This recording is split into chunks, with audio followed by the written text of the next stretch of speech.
ভাই রে ভাই, এটা কি ম্যাচ শুরু হইল? ম্যাচ তো নয়, মনে হচ্ছে শুরুতেই যুদ্ধক্ষেত্র। হ্যাঁ দর্শক, আপনারা যদি একটু ভালো করে দেখেন, ইংল্যান্ডের মিডফিল্ডার এলিয়ট অ্যান্ডারসন তিনি শুধু মেসিকে শুরুতেই বাজেভাবে ট্যাকেল করে আঘাত করার চেষ্টা করেছিলেন। মেসি কোনোভাবে পড়ে যেতে যেতে বেঁচে গেছেন, আর মেসিকে এভাবে পেছন থেকে বাজেভাবে আঘাত করার কারণে এমনভাবে খেপে গিয়েছিল অ্যানজো ফার্নান্দেজ, মুহূর্তেই সে প্রতিশোধ নিয়ে ফেলেছে।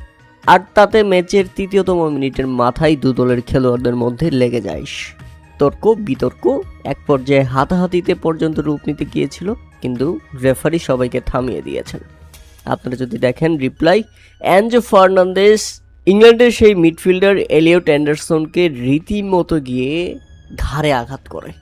মানে তুই আমার মেসি ভাইকে আঘাত করেছিস, এবার দেখ তার প্রতিদানে আমরা তোকে কি দেই। মানে প্রতিশোধ কাকে বলে দেখিয়ে দিয়েছেন অ্যানজো ফার্নান্দেজ, তাও সেটা মেসির সামনেই।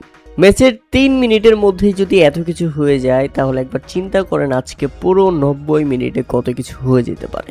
বেলিংহাম তো বলছিল যে তাই বলে সরাসরি মাথায় আঘাত করবে, ঘাড়ে আঘাত করবে, এটা কি মেনে নেওয়ার মতো?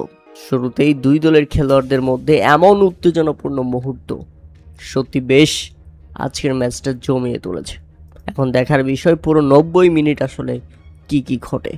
প্রিয় দর্শক, যারা এই ব্যাপারটি উপভোগ করেছেন শুরুতেই, তাদের কাছে কেমন লেগেছে তা অবশ্যই আমাদের কমেন্ট করে জানাবেন।